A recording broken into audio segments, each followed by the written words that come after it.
Hi guys, it's Paula and I hope you are doing well. Today is my top 3 and bottom 3 for the month of June. This year is really starting to fly by. I cannot believe we are already in June. And my top 3 and bottom 3 came to me quite quickly this month. Usually I am really struggling, especially for the bottom 3. I generally have a lot of loves and 1 or 2 that fall into the bottom category. But this month, it was no problem at all. Part of this is probably indicative of me doing a little bit more shopping than I have done in previous months, and that's why these products kind of came to me so easily. But other products are ones that have been in my stash for a long time, and they're just kind of been reintroduced to me through shopping my stash, and one of them was really great and one of them was not so great. So let's get into it.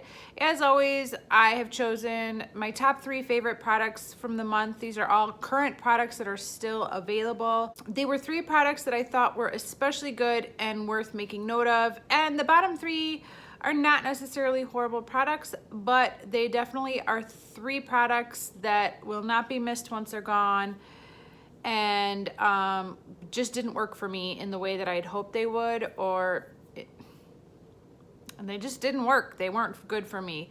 So let's get into the top 3 as always.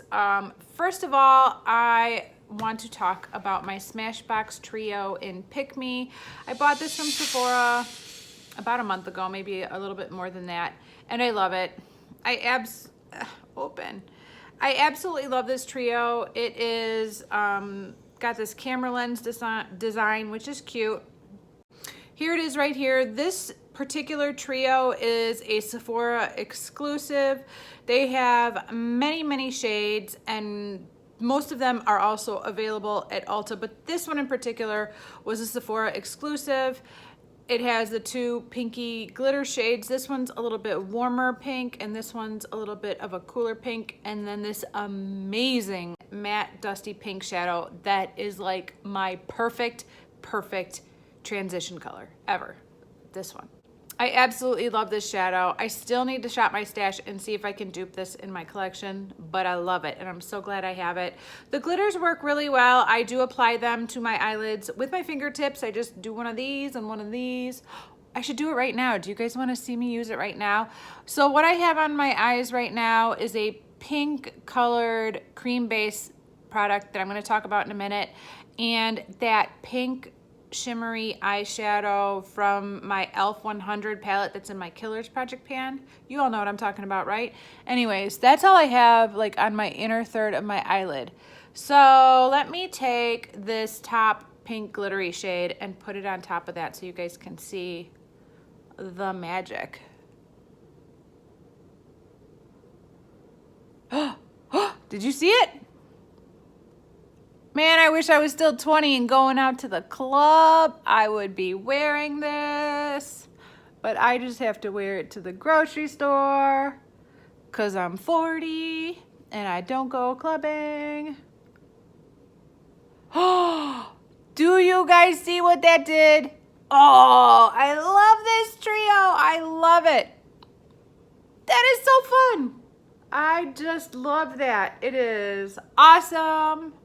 I might be old, but I still love glitter. Oh, I just love this. It has not left my bathroom since I bought it. I keep it on hand, even though I'm panning so many other products and working on finishing things. That one sneaks its way into my eye looks all the time. Either I use the matte shade first and then do project panning shadows on top of it, or I do project panning shadows as like my foundation, and then I pop the glitter on top to give it some sparkly eyeshadow. I just love that trio. I'm so glad I have it. This is the thing about being working towards a minimalist eyeshadow collection, is that I just can't restrict myself to the point of missing out on opportunities like this, because I am so glad I have it. So glad. Okay, I'm gonna stop. Stop it, Paula. Get that glitter off of your finger. Okay, let's talk about the base product that I was referring to a minute ago. It's an oldie, but it's a goodie. And I am not sure what Maybelline is doing, but I hope they are not eliminating this line. And I'm talking about the color tattoos. This is the Color Tattoo Metal eyeshadow in Inked in Pink. It's getting a little dry, but it still is actually working quite well. I have it today. Well, now you can't see it, but you saw a minute ago. I have it on as a base. That pink shimmery shadow in my e.l.f. 100 pan has been underwhelming me since the day I put it in my Killers project pan. And the one way I have found to make it work so that it shows up on my eyelids is to put this on first. And then I layer the eyeshadow on top and it looks good. It's kind of a natural look. It's not like pink metallic shimmer, but it works. It works a lot better than when it's on its own. So I've really been enjoying shopping my stash. The reason I was saying I don't know what's going on with Maybelline is because when I look on the Ulta website, there doesn't seem to be as many options available as there used to be. And I haven't seen Maybelline release any new colors in a long time. I wish they would keep releasing more colors like with every season. Just like one shade a season would be awesome. I would love it. This is such a good product. It really does apply very smoothly and it just stays put. Once you've applied it, you have enough time while you're applying it to get it on smooth and evenly and nicely, but then it sets. And once it sets, it's not going anywhere until you wash your face at night. So it is just perfect for me. I absolutely love this. I have a ton of these, but I would absolutely buy more if they came out with more shades. So hopefully they will. My third top item, did it just get really dark in here? What is going on? My third item for my top 3 for the month of June is an item that came in my Walmart, that box with all the lip products. What was that called? I don't know. But it is this hard candy plumping serum in the shade Sugar Sugar. Out of all the products that came in that box, they were all lip products, but there was like 6 or 7 of them. This is the one that I keep coming back to. I'm wearing it right now. Oh, look at that. It's kind of a milky white, milky pink color. I wear it alone. I wear it on top of matte lipsticks. I wear it on top of a lip liner. It doesn't matter. This just looks amazing. I am going to insert the price of all of these items as we go along throughout this video because I don't have that information on hand. Hard candy is one of those like mid-range priced drugstore items. Like it's at the drugstore, but it's not dirt cheap. But this is good and I'm really enjoying it. It has a very nice scent. It's not plumping like burn your lips off plumping. It actually has zero tingle to it at all. No, is it minty? It has the strangest scent and I can't put my finger on it. It's sweet, definitely. But I feel like there's a little bit of mint in there. I don't know, I just love it. And I'm so glad I have had the opportunity to try this out and to kind of, you know, come across it through that box and enjoy it because it's really, really good. And even though this might be more expensive than other drugstore lip glosses, it's just as good as some very high-end lip glosses. So if you like high-end lip glosses, try this before you buy your next one because this might save you a few bucks. Okay, let's get on to my bottom 3 for the month. Like I said, sometimes picking 3 bottoms for the month is hard. It was not this month. First of all, an older item from my collection. This one breaks my heart. Dose of Colors. This is the Ideal Duo in the shade Shell. I was so excited when all the YouTubers started talking about this release. Dose of Colors released a ton of shades in this formula. And basically what you have is 2 parts. I loved the packaging. I loved everything about it. The top part is this cream base in this gorgeous pinky color. And the bottom part is a loose powder, similar to what like a Bare Minerals or whatever, like that. And it's kind of glittery. and they match, and they have a ton of different shades. I've had basically every shade on the line on my wish list, except for like the blues and the blacks. I wanted them all. And I think I even remember seeing some major YouTubers raving about this product, but I think it sucks. I really do. After I bought it last year, I tried it out and I was like, what is going on? Why is this a creasy mess? The cream part of this product creases on me. What good is a cream base if it creases on you? I mean, I know that I don't have the youngest eyelids on earth, and that at my age, they're getting a little bit fussy to work with. Like, I feel like my eye area is showing my age more than any other part of my face. I could be fooling myself, but that's where I see it. The bags under my eyes are like these little circles that kind of show up when I turn my head. Like, I can't make those go away. Like, I can't cover them up. They're there and it's obvious. And when I look back at pictures of me in my 20s, they're not there. So it's age. And, you know, someday maybe I'll get fillers. Maybe I won't. Maybe I just will grow old gracefully with my purple hair. We'll see. But I can't cover that up. I can hide any discoloration, but these like rings right here, those are there to stay. I can't make those go away.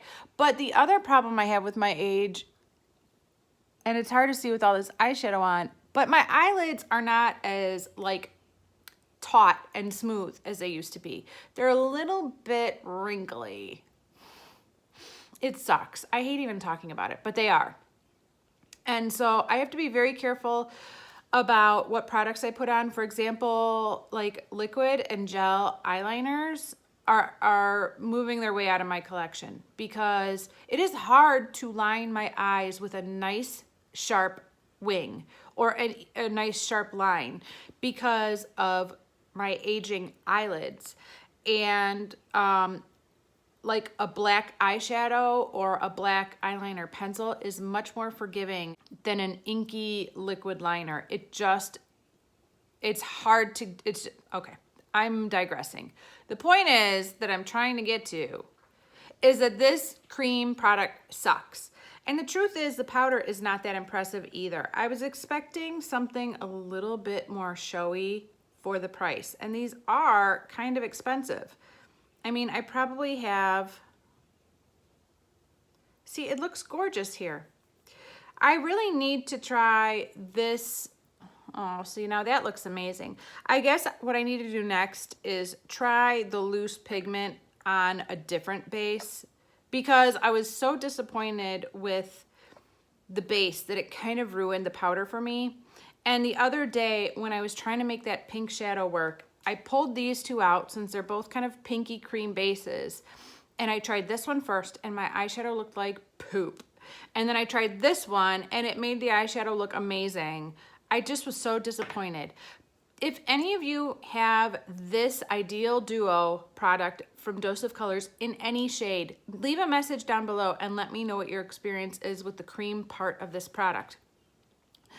Because for me, it is a hard pass. I am going to keep this product around and play with the powder some more and see if I can make that work to kind of save the money that was spent on this. And the truth is, I probably didn't spend any money on this. I probably used Ulta points for it. But anyways, let me know in the comments down below what your experience has been with this product, because I just think that cream base just is the worst.